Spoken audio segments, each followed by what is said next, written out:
Hello friends, I am very sure कि आपने IQ के बारे में जरूर सुना होगा। आईक्यू एक ह्यूमन बीइंग की इंटेलेक्चुअल एबिलिटी को नापने का एक सीधा सीधा तरीका है। काफी रिसर्चेस के बाद एक बात निकल के सामने आई कि आईक्यू किसी इंसान की इंटेलिजेंस को नापने का सही तरीका तो है, लेकिन वो उसकी सक्सेस को कहीं पे भी डिटरमाइन नहीं कर पा रहा है। तो ये बिल्कुल भी जरूरी नहीं है कि किसी का आईक्यू अच्छा हो तो लाइफ में वो बहुत सक्सेसफुल होगा।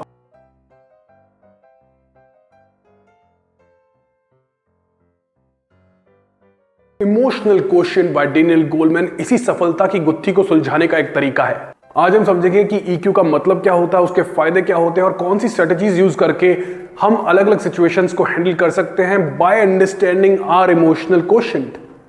मोटे मोटे तौर पे ईक्यू यानी इमोशनल क्वोशिएंट 5 चीजों से बना हुआ है, जो कि हैं self awareness, managing emotions, self motivation, empathy and handling relationships. First point, self awareness probably सबसे ज्यादा इंपॉर्टेंट पॉइंट है। हमारे देश में तो कहते हैं जिसने खुद को जान लिया उसने ब्रह्म को जान लिया। सेल्फ अवेयरनेस का मतलब है खुद का लक्ष्य समझना, खुद की कमजोरी ताकत समझना, खुद की पसंद नापसंद, अपने बारे में सब कुछ जान जाना। सेकेंड पॉइंट यानी कि मैनेजिंग इमोशंस, ये कहता है कि ऐसे लोग जिनके अंदर अपने इमोशंस को मैनेज करने की क्षमता होती है वो किसी भी तरह के सेटबैक के बाहर इजीली आ जाते हैं। अगर किसी रिलेशनशिप के कारण उनको नुकसान हुआ या फिर वो बुरा फील कर रहे हैं तो जल्दी उसके बाहर निकल जाएंगे, उबर जाएंगे और लाइफ को सही ढंग से जीने लगेंगे। अगर कोई काम करते हुए, चाहे वो बिजनेस हो चाहे वो जॉब हो, उनको नुकसान हुआ तो भी वो डिमोटिवेट नहीं होंगे और वापस से उससे बाहर निकल के अपने कार्य में वापस से जुड़ जाएंगे। थर्ड पॉइंट यानी कि सेल्फ मोटिवेशन। बहुत सारे लोग ऐसे होते हैं जो कि अंदर से मोटिवेटेड रहते हैं, वो रोज कुछ नया करना चाहते हैं, जो भी काम करते हैं बहुत शिद्दत के साथ, बहुत लगन के साथ करते हैं। उनके हर दिन की शुरुआत बहुत ही ज्यादा खुशी और जोश के साथ होती है। ऐसे लोग जब कोई कार्य करते हैं तो सक्सेस अचीव करने का उनका चांस ज्यादा इंप्रूव कर जाता है और वो कम ही एफर्ट्स में ज्यादा अचीव कर पाते हैं। Point number 4 is empathy, that is परानुभूति, यानी कि सामने वाले के इमोशन को ढंग से समझना, उसकी अवस्था में खुद को रख पाना और उसकी स्थिति को पूरी तरह से महसूस करके एक्शन ले पाना। ये क्षमता जिन लोगों में ज्यादा होती है वो आसानी से लोगों से बॉन्ड क्रिएट कर पाते हैं।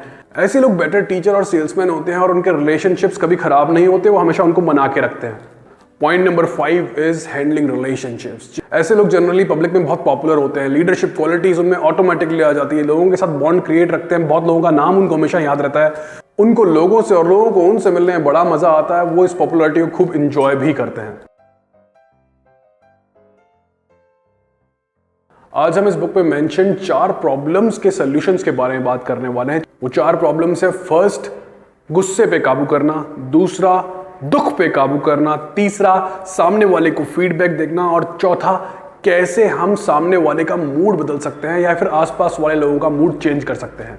बात करते हैं गुस्से पे काबू करने के तरीके के बारे में। ज्यादातर लोगों को लगता है कि उनको गुस्सा नहीं आता, लेकिन गुस्सा सब लोगों को आता है।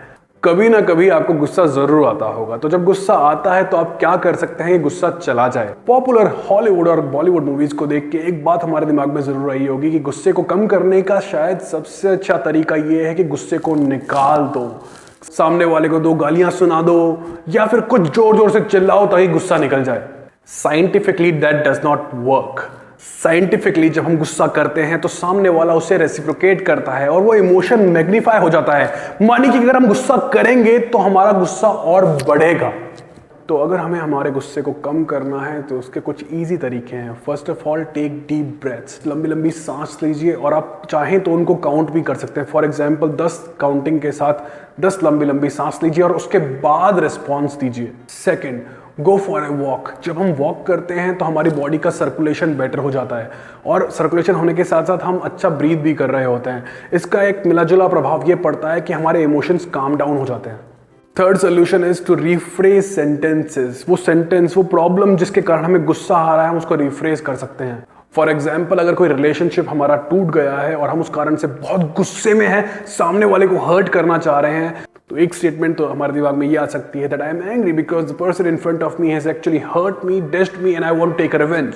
इस सेंटेंस को अगर हम रिफ्रेज करें और हम ये सोचें कि सामने वाले का भी एक पर्सपेक्टिव हो सकता है, कुछ तो कारण होगा और आपको इस रिलेशनशिप से अब क्या लाइफ में फायदा होने वाला है, क्या आप इस सीख को ले जाके आगे कहीं यूज कर सकते हैं जिससे आपकी लाइफ और बेटर हो सकती है। The author says that rephrasing of such sentences actually changes the mental state of your mind. Friends, आइए अब बात करते हैं सैडनेस की। जब हम दुखी हों तो क्या करें? जब गुस्से की बात कर रहे थे तो मैंने कहा था कि उसको आप एक्सप्रेस करने से गुस्से को और बढ़ा लेंगे, लेकिन दुख को जब हम किसी के साथ शेयर करते हैं और सामने वाला उस फीलिंग को अगर समझता है तो हमारा दुख सही में कम होता है। सो sharing is one of the solutions. इसके अलावा कुछ और सॉल्यूशंस भी हैं, जैसे कि अपनी मर्जी का खाना खाना, बहुत इंटरेस्टिंग बुक पढ़ना, बहुत अच्छी मूवीज देखना, अच्छे खुश मिजाज लोगों से मिलना, कुछ ऐसे स्पोर्ट्स खेलना जो खेल के आपको मजा आता है, आप एंजॉय करते हो, एक्सरसाइज करना क्योंकि एक्सरसाइज आपके बॉडी के ब्लड सर्कुलेशन को बढ़ा देती है, इंप्रूव करती है और कुछ हैप्पीनेस इंड्यूसिंग हार्मोन्स को भी रिलीज करती है। इस कारण से एक्सरसाइज वर्क्स लाइक मैजिक। साथ ही में आप कुछ ऐसे छोटे छोटे टास्क कर सकते हैं जो कि आप अचीव करते जाएं और आपको एक विक्ट्री की अनुभूति हो। जब हमें कोई अचीवमेंट की अनुभूति होती है तो सैडनेस कम होती जाती है। साइकोलॉजिस्ट कहते हैं कि बच्चों के साथ टाइम स्पेंड करना, अपने पेट्स के साथ खेलना या फिर किसी की जेन्युइनली मदद करना, ये सारी चीजें मिलकर भी आपकी सैडनेस की फीलिंग यानी आपके गम को कम कर सकती है। बुक का एक बहुत बड़ा मेजर पोर्शन फीडबैक देने के बारे में है। ऑथर कहते हैं जब हम फीडबैक दें तो हमें 4 बातों का ध्यान रखना होगा। First is being very specific. इधर उधर की बात मत करो, सीधे मुद्दे की बात करो ताकि सामने वाले को क्लियरली पता चल सके कि कहां पे प्रॉब्लम है और क्या उसका सोल्यूशन हो सकता है। Second says offer a solution. Third point is do it face to face. Phone पे मत करो या एसएमएस से तो बिल्कुल मत करो। And fourth point is show empathy. सामने वाले को बताओ कि आप उसका पर्सपेक्टिव समझते हो, लेकिन जो सिचुएशन है सो है, तो उनको कम्युनिकेट करना जरूरी है। That's why I am giving you a feedback. Book के अंदर एक और कमाल का तरीका लिखा हुआ है, एक ऐसा तरीका जो कि कहता है कि आप चाहें तो अपनी विल के ऊपर सामने वाले का मूड या फिर अपने आसपास के सारे लोगों का मूड चेंज कर सकते हैं। ऑथर कहते हैं emotions are contagious. Emotions flow करते हैं एक इंसान से दूसरे इंसान के अंदर। हो सकता है कि आप ऐसे लोगों से मिले हो जो जैसे ही रूम के अंदर एंटर करते हैं पूरे रूम की एनर्जी नीचे चली जाती है, सामने वाले को पूरी तरह से डीमोटिवेट कर रहे हैं। और शायद ऐसे लोग जो कि पूरे रूम की एनर्जी को सोख लेते हैं। इसकी जगह कुछ लोग ऐसे भी होते हैं जो जैसे ही रूम के अंदर आते हैं सारे लोग एनर्जी से भर जाते हैं। अगर आप अपनी मर्जी के हिसाब से सामने वाले के इमोशंस को चेंज कर सकेंगे तो आप एक बेटर लीडर बन सकते हैं। देखिए, इंडिया हो चाहे यूएसए, देश का लीडर वही बनता है जो कि अच्छे दिन का सपना लोगों को दिखा सकता है, एक पॉजिटिव वाइब लोगों को दे सकता है। So friends, these were the few key ideas in learning from the book emotional intelligence by Daniel Goleman. अगर आप ऐसे और वीडियोस देखना चाहते हैं तो आप हमारे चैनल को लाइक, कमेंट और सब्सक्राइब करके हमारे साथ जुड़े रह सकते हैं। Best of luck. जय हिंद।